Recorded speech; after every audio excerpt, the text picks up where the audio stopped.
Hello everyone, a very good morning to one and all. So कुछ बच्चों को अभी भी डाउट हो रहा है कि ये ईसीसी सर्टिफिकेट कहाँ से बनवाना है या हमारा इनवैलिड क्यों दिखा रहा है and all of that stuff. तो पहली बात तो आपका जो भी ईसीसी सर्टिफिकेट है वो बहुत ज़्यादा पुराना नहीं होना चाहिए।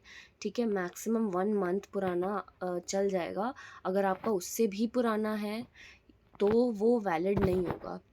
इसलिए इट्स बेटर कि आप देख लो आपका ईसीसी सर्टिफिकेट बहुत पुराना ना हो, एंड जो इशूइंग अथॉरिटी है वो केवल और केवल जो यहाँ पर मेंशन्ड है इन्हीं अथॉरिटीज़ से इशू होना चाहिए। अगर वो कहीं और से इशूड होगा तो फिर वो एक्सेप्ट नहीं करेंगे क्योंकि वो गलत होगा। ठीक है, तो प्लीज़ चेक करो कि जो भी अथॉरिटीज़ इन लोगों ने खुद कही हैं आप केवल उन्हीं अथॉरिटीज़ से उस चीज़ को इशू करा रहे हो। अगर आप कोई भी थर्ड अथॉरिटी से कराओगे तो उसकी कोई भी वैल्यू नहीं होगी। ठीक है, वो आपका गलत ही माना जाएगा। सो इट्स बेटर कि आप ध्यान रखो इस चीज़ का कि जो भी इशूइंग अथॉरिटी है वो आपकी करेक्ट होनी चाहिए। ठीक है, मेन प्रॉब्लम यहीं पे आ जाती है, बच्चे गलत इशूइंग अथॉरिटी से करा लेते हैं, फिर वहाँ पे स्टैम्प भी लगा होता है बट उसकी कोई वैल्यू नहीं होती है। ठीक है, तो पहली प्रॉब्लम आपकी यहाँ पे आ रही है। सेकंड प्रॉब्लम आपकी किस चीज़ में आ रही है कि जो फॉर्मेट है, ठीक है, फॉर्मेट जो आपका है वो बहुत गलत है। ऐसा भी होता है कई बार। ठीक है, तो आपका जो फॉर्मेट है वो यही रहना चाहिए जो फॉर्मेट मैं अभी आपको स्क्रीन पे दिखा रही हूँ।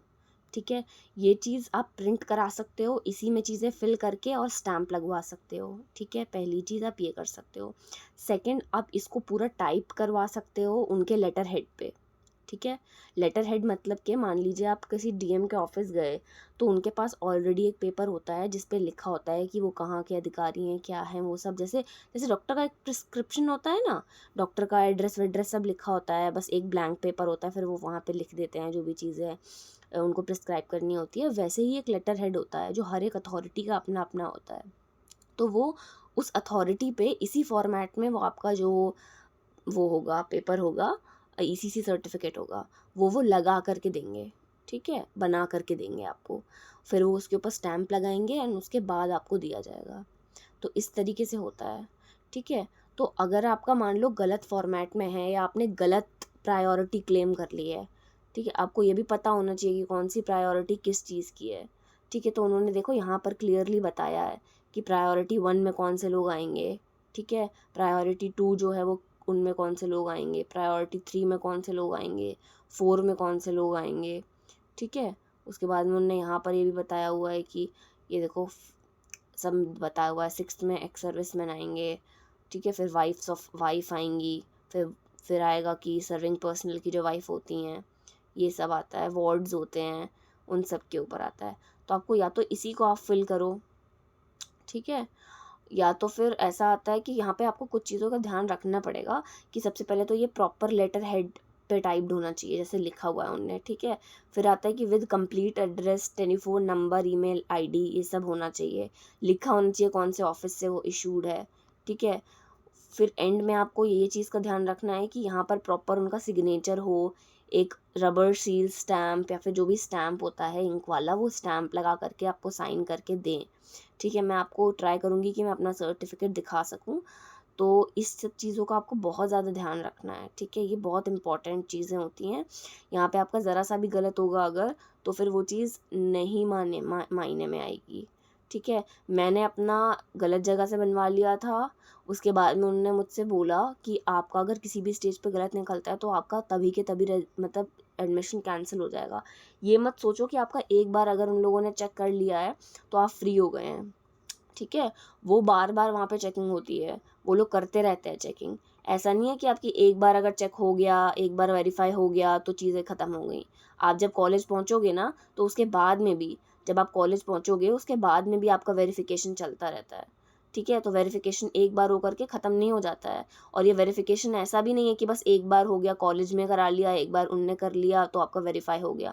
जब मैं कॉलेज में डॉक्यूमेंट सबमिट करने गई थी, उन्होंने कहा था कि आप बनवा दो ना ईसीसी सर्टिफिकेट जिला सैनिक बोर्ड से, आपका क्या जा रहा है। उन्होंने मुझसे ऐसे कहा था कि आप बनवा लोगे अगर, तो कल को अगर आपका कुछ भी होता है तो एटलीस्ट आप पे कोई उंगली तो नहीं उठाएगा।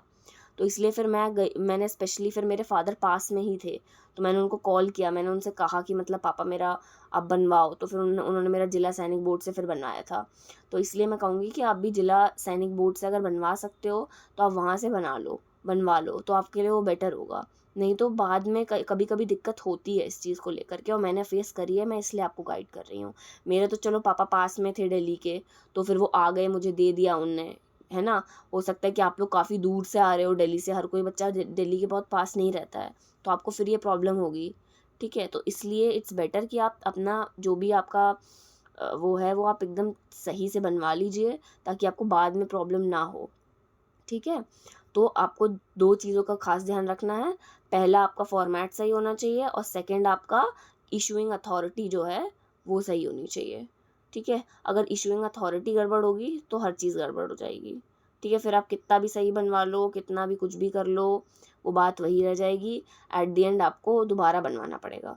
तो इट्स बेटर कि आप अभी ही इस चीज़ का ध्यान रखो, इशूइंग अथॉरिटी और जो भी आपका फॉर्मेट है उस चीज़ को। कुछ बच्चे मेरे से कह रहे थे कि दीदी हमारे में मतलब नॉट एलिजिबल लिख के आ रहा है। ठीक है, आप लोग घबरा किस चीज़ से रहे हो, मुझे ये समझ में नहीं आ रहा कि आपको दोबारा अगर चीज़ें आप अपलोड कर दोगे तो एक बार को वो दोबारा से उस चीज़ को चेक तो करेंगे, एक बार वो देखना तो चाहेंगे कि मतलब कहाँ हमने क्या दिक्कत कर दी है, क्या गड़बड़ कर दी है। तो एटलीस्ट वो दोबारा डॉक्यूमेंट्स को चेक तो करेंगे। अगर किसी बच्चे का मान लो 6th प्रायोरिटी है, वहाँ पे 5 प्रायोरिटी दिखा रहा है या 4th प्रायोरिटी दिखा रहा है, हो सकता है उन्होंने गलत रीड कर लिया हो।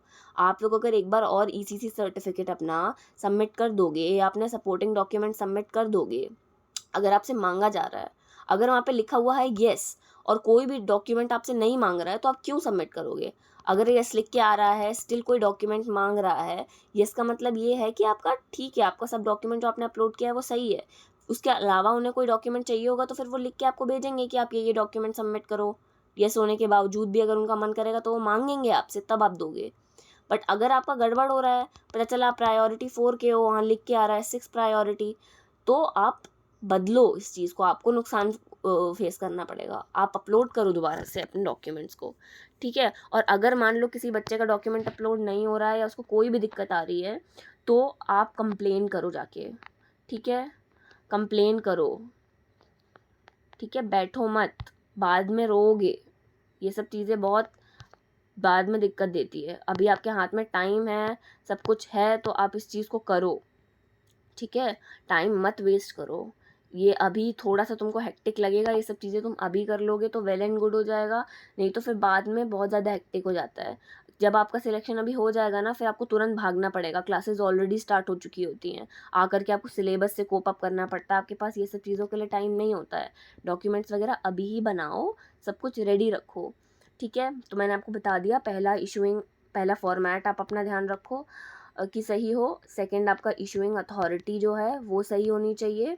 चेक करो स्टैम्प लगा है नहीं, सही फॉर्मेट में है या नहीं, वो सब चीज़ें आपको देखनी पड़ेंगी, जाना पड़ेगा, भागना पड़ेगा, सबको करना पड़ता है। ठीक है, तो ये सब चीज़ें आप दिमाग में रखो, ध्यान रखो, और नहीं अगर हो रहा है तो प्लीज़ कंप्लेंट डालो इस चीज़ की, उन्हें मेल करो। ठीक है, उनको मेल डालो कि हमारा ये प्रॉब्लम है और सॉल्व नहीं हो रहा है। मेरे फ्रेंड को कुछ प्रॉब्लम आई थी, उसने मेल डाला था, उसके पास वापस से उसका आंसर आया था। ऐसा नहीं है, अगर वो आपकी प्रॉब्लम जेन्युइन दिखती है तो वो उस चीज़ का रिप्लाई भी करते हैं। ठीक है, तो आप लोग इस चीज़ को ध्यान में रखो और कंप्लेन करो, और कोई भी प्रॉब्लम आती है तो आई एम देयर, आप डाल सकते हो क्वेरी, मैं पूरी कोशिश करती हूँ कि मैं रिजॉल्व कर पाऊँ। Thank you so much.